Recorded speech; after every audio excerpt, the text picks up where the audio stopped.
everyone struggles, and I still do to this day, certainly a lot less than what I did a couple of years ago, maybe, with feeling inadequate as maybe a spouse or as a parent and or a business owner, right? So a lot of people think you have to choose, right? You have to be an absentee father or you have to be an absentee business owner.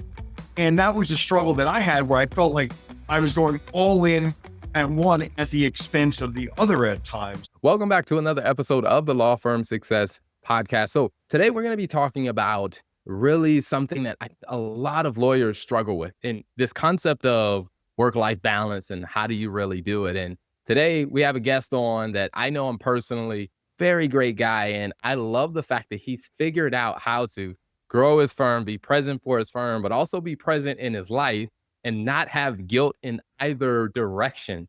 And so we're also going to talk about like the impact that he's able to have in the community while still building a firm. So let's welcome on our guest. David, welcome to the show. How are you?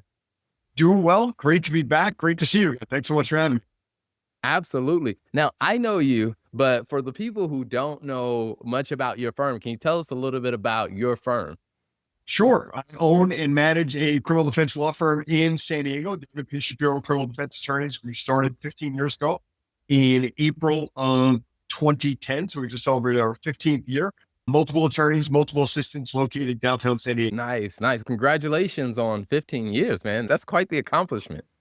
Thank you. So I want to start off with, let's start with the community impact, because that was one of the things, like when you and I got to meet for the first time in person when I was out in San Diego, and just hearing you talk about the things that you're not only doing like in your firm, but the things you're doing in the community. Plus, I follow you on social media. What really drove you to really want to have a community impact?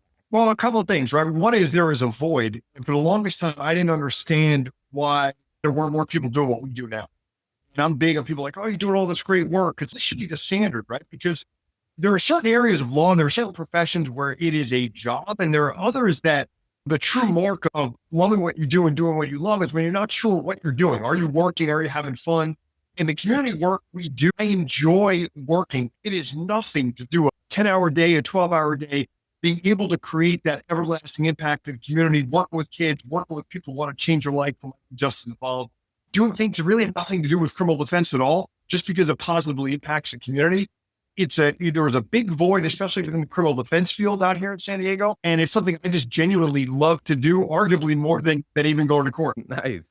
I love it. So let's talk a little bit about some of the things that you have been doing in the community, if you don't mind. So what are some of the ways that you are blending, like I said, those two worlds of still running your practice, but also what are you doing in the community? Yeah, obviously running the day-to-day operations and going to court and doing all those things. Where we really have stepped up in the last couple of years in particular is going into areas of the community or going into working with a certain population that myself and even the firm had not worked with previously. For the longest time, we were always working with people who may have been coming out of prison and want to change their life or maybe have justice involved already.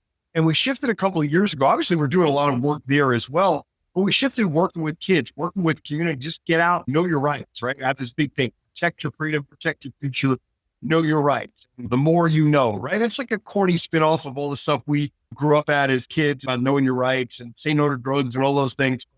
It really goes back to that is what we're doing and where the difference has been. Working with organizations like Youth Empowerment, working with so many great organizations here in San Diego, working with people that just want to make the community a better place, understand what their rights are to protect themselves moving forward. It's really been a game changer for us. Nice. And I know that's probably been a huge game changer for the community, because I think the average person, if they find themselves in a unfortunate situation, most people don't really know, okay, all right, what are my rights in this situation? So I think what you're doing is amazing. I appreciate that. And what's really been interesting, right, is when we first started doing this, really started ratcheting up our work, my criminal defense attorneys would tell me, what are you doing? What do you think? You cases out of the stuff you're doing? I'm like, no, like we're on totally different wavelengths here. We're doing it first because we enjoy doing the work. We see the impact and there's this void.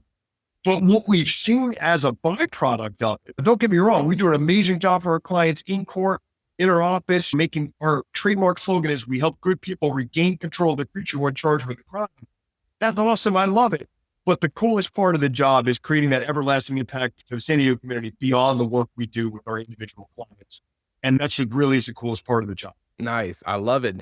So I want to talk a little bit about that. The concept that so many people struggle with is like, how do you find work-life balance? And I think even people that I've talked to that on the outside looking in, they would probably meet what other people would define as work-life balance, but they still carry this guilt with them of, I don't really feel like I can really enjoy the work, or I don't feel like I can really enjoy the life. But you've come to a point in your professional career, your career as an entrepreneur, and you found that place where you can really enjoy doing both, but not have the guilt. So let's talk a little bit about that. Like, how did you get to that place for yourself? Yeah, first off, the guilt is still there. It's just exponentially less than what it was years ago. And it is no longer a deterrent. It's no longer something that stresses me out. The first thing is I came to reject the term balance when talking about work and life, right? For me, doing what I do, doing the work in the community, really striving off of that, there really is, in many ways, a blending of both. Right? Am I working? Am I going to a fundraiser at night? Am I speaking at an event to kids that's resulting in a 12-hour workday, but it's fun, right? Is that work or what is it? That was the first thing. The second one was everyone struggles as maybe a spouse or as a parent and or a business owner, right? So a lot of people think you have to choose, right? You have to be an absentee father or you have to be an absentee business owner. And that was a struggle that I had where I felt like I was going all in at one at the expense of the other at times. But the greatest thing and the greatest lesson I talk to people about, other business owners, people like, how do you find time in the day? Communication is really key. And it's communication with your family, it's communication with your work family and your home family, just to understand as much as possible, right? Stuff comes up, stuff happens. You got to leave work early, unexpectedly. Sometimes you got to go into work, leave some family obligations. But the reality is, I think as long as you understand that what is the purpose of it, to be communicative and say, hey, Tuesday and Thursday, I'm planning on working late unless there's an emergency comes up at home, and vice versa. Hey, Wednesday, I get my daughter from ballet at this time, or I have the flexibility to leave in the middle of the day at work. I don't feel guilty about it because I know and my team knows that I'm going to get the work done. It might be at some weird hour, but everyone's on the same page. That's a real game changer. I think that's such a good point about, just really communicating. Cause I think about as you were talking, even for myself, like between my wife and I think that was just the game changer for us. It's just communicating and just talking through, hey, what's on your agenda? What's on your schedule for the day? What's on mine? And I think just having the conversation has been like a night and day difference. So I think that is amazing. So I'm very curious, like, how do the people on your team, how do they respond to say this heightened level of communication? Be welcome, right? One of the core principles, our internal principles that we meet 2 times a month and go around the table. There's good communication and there's bad communication. So there's a lesson in everything. Sometimes it could be a good thing, sometimes it can be a bad thing, but you learn from it. One thing also that I think I would be remiss about going into is when we're talking about family stuff, for me, what has helped booking 1 to 2 trips in advance. So you're working towards something, not like you're living vacation to vacation, but just so the family knows, hey, there's a means to this. What we're doing is building toward this. And it's not just, oh, we're going to go on a trip. I promise. This trip is booked. Sometimes we got to figure out how we're going to pay for it, but it's booked and it is a rock. It is a boulder. It's not moving off the calendar. And one thing I do is every single trip we take, well, let's be real, right? It's a couple of times a year. I'm not dipping out every week or every month on a 3 to 4 or 5, 6 vacation. But when we take these trips with my family, I always ask what's usually a strategic portion of the trip. Well, I think I know what the answer is going to be, but I ask my wife, my daughter, I say, is it worth it? And if they ever say no, or if they ever hesitate, then I revisit the amount of time I'm away, sometimes from day-to-day things personally. But unless that changes, right, that's all part of that communication. They know, I know, and enable me to grow the firm to a level now where I'm happier than ever, even though the growth is not the percentage that it might have been a couple of years ago. The happiness is there. Nice. I love it. I love it. So I guess I follow you on social media, but if other people want to keep up with all the awesome things that you're up to, the great content that you put out, what's the best way for people to find you online?